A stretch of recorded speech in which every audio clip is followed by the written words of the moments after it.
Okay, so dalam lecture ni kita nak start shading kita punya skin shader. Okay, so firstly kita tengok dulu texture yang saya dah buat Okay, so kalau kita tengok dekat layer ni, saya dah paint lah saya punya texture skin. Okay, and then kalau kita pergi balik ke Maya, kita boleh tengok texture tu dalam Maya. Okay, so untuk shading kita akan pergi ke Hypershade untuk kita deal untuk shader lah. Okay, so buat masa ni saya just apply simple flat shader. Okay, so siapa yang guna blend tu just guna AI flat lah, sebab saya tengok AI flat dia boleh display kita punya texture tu dengan lebih jelas. Okay, tapi untuk final kita akan gunakan Arnold standard surface. Okay, so dalam Hypershade, firstly saya nak clear dulu saya punya ruang graph ni. Okay, so saya pergi ke graph, saya clear graph. Okay, supaya dia kosong. And then saya nak display shader untuk character ni. So saya just klik ni, maximize graph ni. So klik.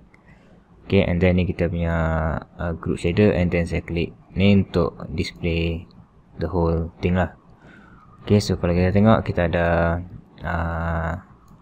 ni texture daripada Photoshop. Okay, and ni kita punya temporary lah untuk kita tengok dalam display ni. Alright, so saya just maximize sikit UI ni. And then saya nak create satu standard surface. So untuk ni kita gunakan Arnold, and then kita cari AI standard surface. So AI standard surface, so saya klik. Okay, and then saya nak rename ni sebagai skin shader. Saya just panggil dia AI skin shader lah, untuk kita tahu ni Arnold punya shader, skin shader. Okay, alright, so sekarang ni kalau kita tengok kita nak gunakan color daripada Photoshop tu. Okay, so saya nak pastikan color tu dia guna dalam, okay, buat masa ni kita biar dulu 80% So 0.8 tu maksudnya 80% lah dia akan gunakan color ni. Okay, so kalau kita tengok ni node daripada Maya. Okay, so saya dah test dah, kalau kita masukkan ni dalam base color, dia tak boleh, dia tak work lah. Okay, sebab ni Maya punya shader and ni Arnold punya shader, and sometimes Maya punya node dia tak boleh directly connect dekat Arnold punya node. Okay, so apa kita buat ialah kita pergi ke Arnold, and then dalam Arnold kita ada image file. So AI image, saya klik. Okay, so dalam AI image ni saya nak masukkan ni lah, texture file daripada Photoshop ni. Okay, so dia basically node yang sama, tapi ni Maya punya node dan ni Arnold punya node. Okay, tapi function dia sama je. So saya just klik file ni, and then saya cari saya punya texture tu lah. Okay, alright, so ni saya punya texture. So saya just load. Okay, so dia load dalam Maya, and then color ni saya nak masukkan dalam base color. Okay, so dalam color ni saya just klik node ni, and then masuk ke base color. Okay, and then kita tengok shader ni dia dah apply color. Okay, so buat masa ni saya just gunakan 100% color tu. Okay, so 100% tu maksudnya 1 lah, 1.0 ni maksudnya 100%. Alright, and then saya pergi ke model ni, and then saya pergi ke AI skin shader ni. Saya just make sure saya rename properly, AI skin shader. Okay, just click model, and then AI skin, saya right click, assign material to viewport selection. Okay, so kita just make sure kalau kita klik model, kita pilih attribute, dia dah apply AI skin shader. Okay, so sebelum kita test render, saya nak apply lighting loh. Okay, so saya ada standard directional light. Okay, so saya just increase intensity sikit. Okay, and then kita cuba test dulu. So, Arnold, open Arnold render view, and then saya cuba start render. Okay, so saya dapat error.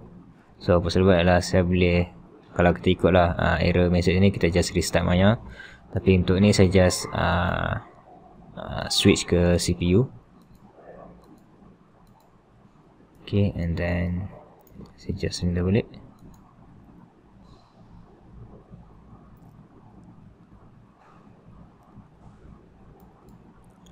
Okay, so kalau kita tengok test render ni, okay, so kita boleh nampak shader tu dia dah apply lah. Okay, so firstly apa saya nak buat ialah saya nak adjust dulu lighting. Saya nak guna, instead of saya guna satu lighting je. Okay, apa saya buat ialah saya just create sky dome light untuk kita dapatkan more macam outdoor scene lah. Okay, so saya just stop dulu render. Okay, saya nak pause dulu video and then saya nak restart Maya sebab saya nak cuba guna GPU render lah instead of CPU. Okay, okay, so saya dah restart Maya and kita cuba sekali lagi. Kita switch ke GPU. Okay, and then kita cuba test render sekali lagi. Okay, saya cuba pause dulu. Okay, so GPU render kita dah working dah. Okay, so macam saya kata tadi, saya nak adjust lighting dulu. Okay, so saya stop render. And untuk kita create more like macam outdoor lighting, so apa saya buat ialah saya pergi ke Arnold. Kalau kita tengok dalam light, okay, kita ada sky dome light. Okay, so bila kita create sky dome light, okay, Maya akan create satu sphere ni. So basically instead of kita create lighting daripada light ni, okay, kita gunakan image dalam sky dome ni untuk sebagai kita punya source of light lah. Okay, so kalau kita tengok kat color ni, okay, dekat sky dome light ni dia basically dia just pure white. So apa sebab ialah saya boleh gunakan custom image. Okay, so untuk custom image ni kita tak boleh gunakan basic JPEG ya. Okay, so dia ada file yang tertentu yang kita boleh gunakan untuk sky dome light ni lah. Okay, so saya nak tunjuk satu website. Kalau kita tengok dalam website ni, so HDRI Heaven. Okay, so dalam website ni kita ada banyak HDR punya file untuk kita download secara free. Okay, so bolehlah pilih, kita cuba cari file yang nampak sesuai lah. Okay, so contoh macam file ni, okay, kita boleh just klik and then kita boleh download ikut resolution lah. Okay, so bagi saya 1K pun dah cukup cantik lah. Okay, so saya dah download dah file ni. So basically just download file and then masukkan file tu dalam project file yang kita dah set lah dalam scene ni. Okay, so saya dah ada satu file ni. So file tu dia akan dalam format HDR lah. Okay, so saya just untuk assign image tu saya just klik checkerboard ni and then kita automatically pergi ke create node ni. So saya nak create file node. Okay, and then saya boleh specify folder untuk assign lah yang pada kita download tadi tu. Okay, so ni file yang saya download daripada HDR Heaven tu, and then saya open. Okay, and then kalau kita tengok dalam viewport, okay, pastikan kita turn on texture lah. Okay, and then kita boleh tengok HDR file tu. Alright, so saya still boleh gunakan lighting ni lagi. Okay, kita test render dulu lah. Mungkin kalau kita rasa tak perlu, kita boleh delete. Okay, so kalau kita pergi ke Arnold and then kita cuba open render view sekali lagi. Okay, saya just save file ni dulu and then saya start render. So bila kita start render, kalau kita tengok ke bawah ni, okay, dia dah laju sikit. So basically bila kita start render, Maya akan convert file yang kita assign dalam Maya ni sebagai .tx file. Okay, so kalau kita tengok balik ke file kita akan nampak .tx file ni lah. Okay, so basically .tx file ni extension untuk Arnold, untuk dia compress lah supaya kita boleh render lagi cepat. Okay, so first thing, bila kita tengok skin shader ni, okay, saya just lowerkan directional light ni dulu. Okay, firstly saya nak adjust dia punya specular ni. Kalau kita tengok dia terlalu specular. Okay, so apa saya buat ialah saya pergi ke Hypershade. Okay, mungkin kita nak saya clearkan graph dulu. Saya clear graph. And then saya cari AI skin shader tu. Klik. And then saya just maximize. So boleh tekan ni. Okay, so kita ada image sebelah Photoshop. And then kita ada base color. Okay, sekarang ni saya tak mau adjust color. Saya nak adjust specular. So kalau tengok specular dekat roughness ni. Okay, so kita increase roughness. Okay, kita akan dapat pembukaan yang lagi rough lah. Okay, so kalau kita pergi lower, dia akan nampak lagi specular. So lagi higher dia lagi rough. Okay, untuk skin tu satu benda yang kita boleh adjust. And satu lagi, kalau kita pergi ke subsurface, okay, skin ni bila ada lighting yang lalu dekat surface, okay, dia akan masuk dalam surface tu. And then kita boleh nampak macam ada blood punya colour daripada skin tu. So apa saya buat ialah saya nak increase subsurface. So kalau kita tengok, kita increase mungkin dalam 0.2. Okay, and mungkin kita cuba tukar subsurface colour ni hijau supaya kita boleh tengok perbezaan lah. Okay, so kalau tengok basically subsurface ni ialah pembukaan dalam skin tu lah. Okay, so lagi banyak kita increase, dia akan display subsurface color tu. Okay, so untuk skin in nature lah, kita boleh nampak pembukaan macam darah lah. Okay, so tu dalam skin tu kita boleh nampak macam ada blood yang flow dalam skin ni. Okay, so kalau kita tengok subsurface ni, kalau kita klik, okay, Arnold dia ada beberapa setting preset lah untuk kita guna. So kita boleh try guna skin tu. Okay, so dia basically dia bagi kita warna basic human punya skin lah. Okay, and radius ni dia macam smoothness lah daripada skin kita punya color and then kita punya subsurface color. Okay, jadi antara dua texture tu lah. Okay, so kita boleh specify color tu. Okay, mungkin untuk senang kita tengok, kita cuba gunakan color yang saturated sikit lah supaya kita boleh tengok perbezaan. Okay, dia saya increase. Okay, mungkin color tu kita cuba kosongkan dulu. And untuk kita tengok effect ni, kita kena ada lighting yang kuat sikit.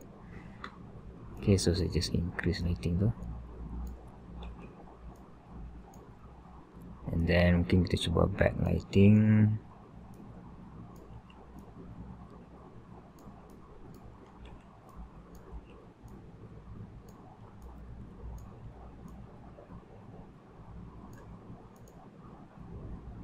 Okay, kalau kita increase scale.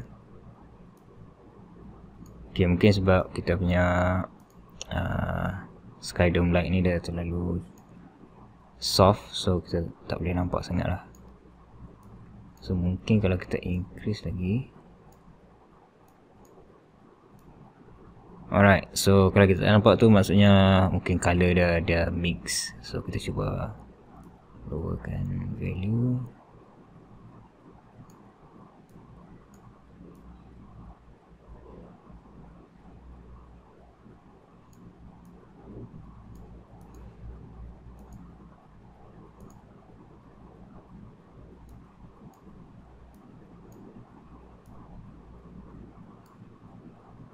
Okay, so mungkin pemilihan color tu penting jugalah.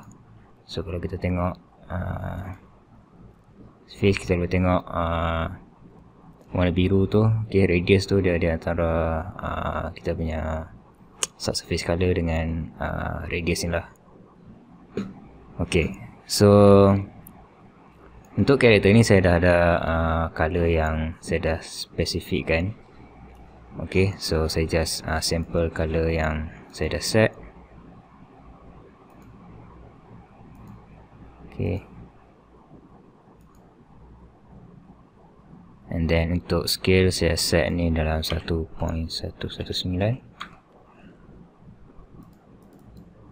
Okay, and saya punya base color ni saya adjust ke 0.88.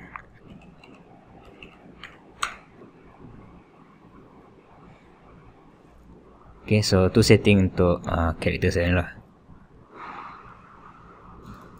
Oh, and subsurface saya set ke 0.28. So depends on karakter tu sendiri lah. Okay, so cuba adjust subsurface weight ni dengan color ni supaya kita boleh balance antara kita punya texture yang kita buat dalam Photoshop dengan subsurface color sini. Okay, so sekarang ni saya rasa shader dah cukup cantik. Saya nak cuba adjust color, lighting tu supaya dah nampak lagi cantik lah. Okay, so at this point depends on creativity sendiri.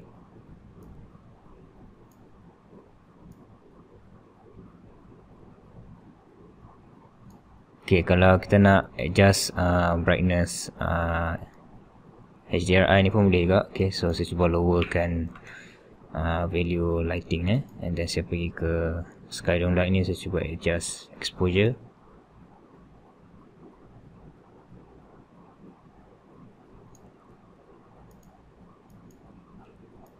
Okay, and saya nak satu lighting yang present untuk rim lighting lah. Okay,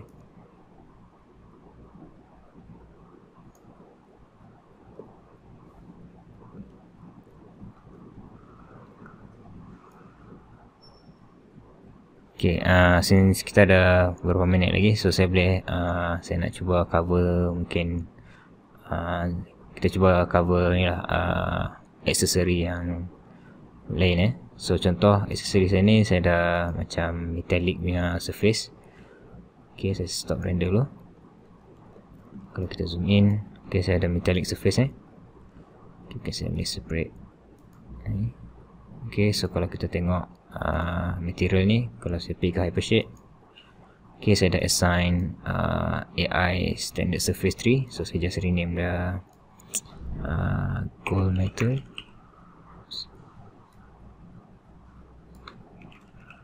Gold metallic. Enter.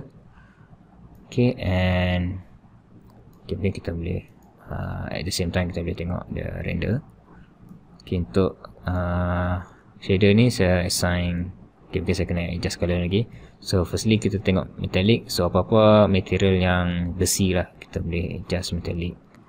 Dia sama ada kosong ataupun 1. Okay, so kalau 1 ni maksudnya dia full metal, and then dia akan reflect lah environment kita tu. Okay, and then of course kita boleh adjust roughness. Okay,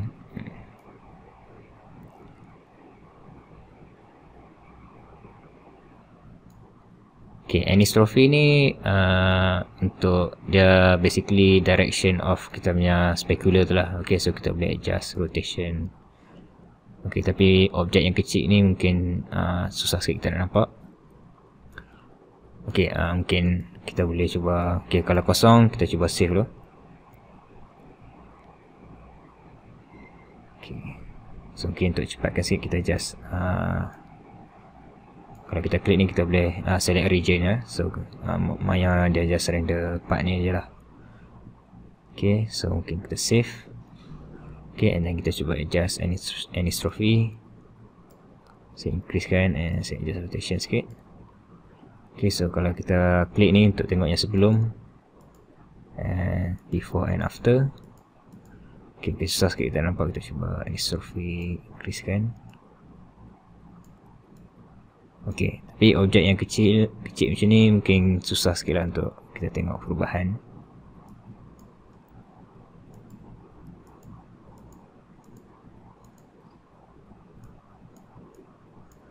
Okay, so okay, of course material macam ni kita tak perlu subsurface. And then satu lagi saya nak cover tentang transmission. Okay, basically transmission ni material, dia sesuai untuk material yang macam glass lah. Okay, so contoh saya ada macam diamond saya nak cuba. Okay, kita tengok dulu. So saya ada color warna biru. So okay, saya adjust sikit. Okay, and then kita nak tengok macam mana kita boleh create something yang lebih macam glass lah. Okay, of course specular kita boleh adjust ikut lah. Okay, and then yang penting IOR ni. So IOR ni index of refraction. So kalau tengok kita boleh adjust sama ada a few setting lah. Okay, so saya nak cuba try diamond. Okay, so dia specific value lah IOR ni. Okay, dia memang accurate punya value based on real world. Dan yang satu lagi kita nak adjust transmission. Okay, so kalau kita increase, okay, kita boleh nampak dia lebih macam glass lah basically. Okay, so kalau kita increase sampai 100% dia akan fully glass. Okay, dan kita boleh adjust color dia juga. Okay, color ni mungkin tak nampak macam yang kita nak. Okay, sebab kita still ada, okay, kita tak ada base color. So ni kalau kita adjust metallic, okay, sepatutnya glass dia tak ada metallic punya value. So saya just biar dia ke kosong. Dan kita boleh tengok depth juga.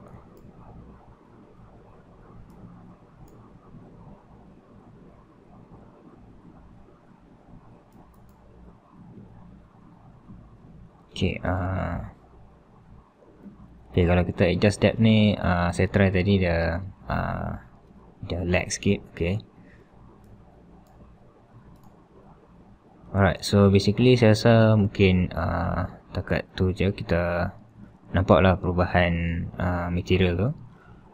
Okay, and of course kita tak perlu subsurface untuk material macam ni. Okay, alright, so saya just nak minimize dulu, and then kita tengok overall dulu.